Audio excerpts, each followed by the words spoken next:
안녕하세요. 10월입니다.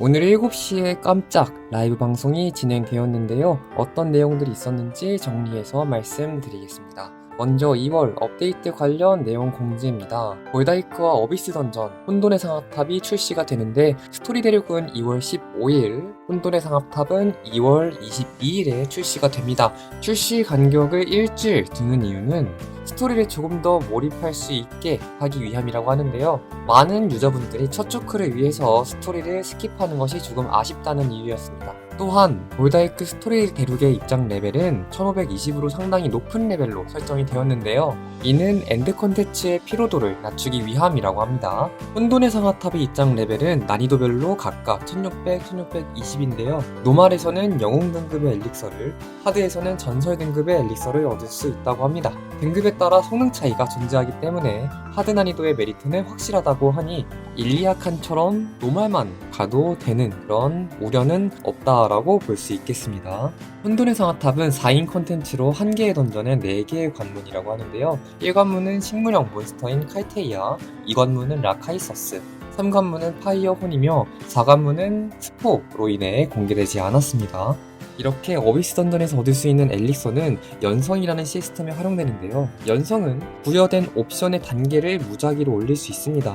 영웅 등급보다 전설 등급이 더 높게 올릴 수가 있겠죠. 단계가 올라갈수록 옵션의 효과가 증가하지만 효과를 증가시키기 위한 옵션은 우리가 선택할 수 없기 때문에 운적인 요소가 존재합니다.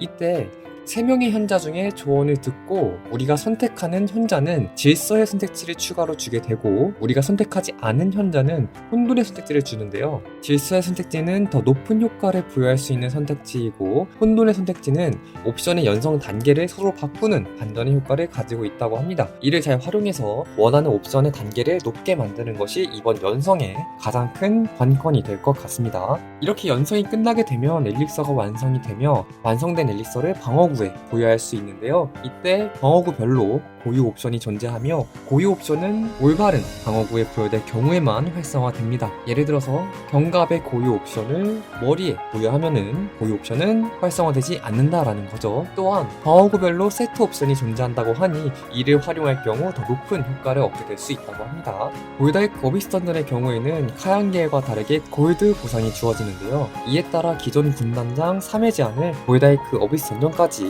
엔드 컨텐츠라는 태그를 붙여 엔드 컨텐츠 골드 보상 3회 제한으로 바꾼다고 합니다. 혼돈의 상하탑이 가장 높은 레벨의 던전임을 감안하여 높은 골드 보상을 예상하고 있는데 생산 측면에서 이를 조절한 것으로 보입니다.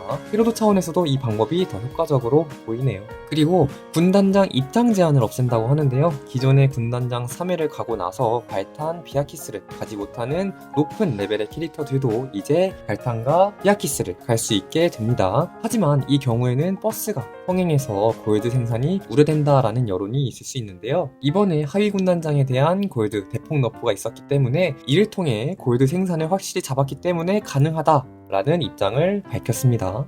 그리고 골드 획득 제한의 캐릭터의 경우 골드 보상이 없는 대신 더보기 무료 3회를 제공한다고 하네요. 골다이크 어비스 던전과 함께 22일에 골다이크 카오스 던전과 가디언 가르가디스가 신규 업데이트가 되는데요. 이는 1610레벨 제한이라고 합니다. 다음으로 큐브와 회랑이 에그니 큐브로 통합이 됩니다. 큐브와 회랑의 보상이 모두 포함되며 메가럭키와 같은 강도 추가했다고 하니 보상은 더욱 풍성해질 것이라고 하는데요. 이에 따라 기존의 입장권은 실린과 에브니 큐브 입장권으로 교환이 된다고 합니다. 다만 어느 단계에서부터 에브니 입장권으로 바뀌는지에 대한 언급이 없었기 때문에 기존 태양의 회랑 입장권은 다 현재 이동효과 아바타는 개별 클래스 단위로 되어 있는데요. 범용성 측면에서 아쉽다고 생각되어 이를 뿌리 클래스 단위로 바꾼다고 합니다. 즉 이동효과 아바타가 기존 바드 전용이었다면 이제는 실린, 마법사 전용으로 바뀐다는 말이죠. 그리고 AOS는 연기하기로 결정됐습니다. 여론이 좋지 않은 것이 그 이유였는데요. 이에 대해서는 AOS는 MOD 컨텐츠로 제작되기 때문에 기존 리소스를 활용하여 AOS 때문에 엔드 컨텐츠 제작이 미뤄지는 없다고 하니 그런 우려는 접어주셔도 괜찮다고 말을 했습니다. 미룬다고 했지 안 한다고는 안 했으니 아직 우리는 긴장의 끈을 놓을 수는 없을 것 같네요. 벨페에 대한 언급도 있었습니다. 벨발사가 생각하는 벨페 기준은 다음과 같다고 하는데요. 첫 번째로 모든 컨텐츠를 깨지 못하는 클래스가 없도록 한다. 두 번째, 클래스 간 격차를 완화한다. 세 번째, 불합리한 것들을 개선한다. 네 번째, 클래스의 개성을 그치지 않는 범위 내에서 패치를 한다. 이렇게 네 가지 기준을 가지고 밸런스 패치를 한다고 합니다. 그리고 전재학 팀장님께서 밸런스 패치에 대한 철학도 말씀하셨는데요. 세상에 완벽한 것은 없지만 완벽할 수 있도록 최선을 다하겠다라고 합니다. 따라서 이번 발표는 이제 놓아주어야겠네요. 다음으로는 신규 젠더락 클래스 남인파에 대한 언급이 있었는데요.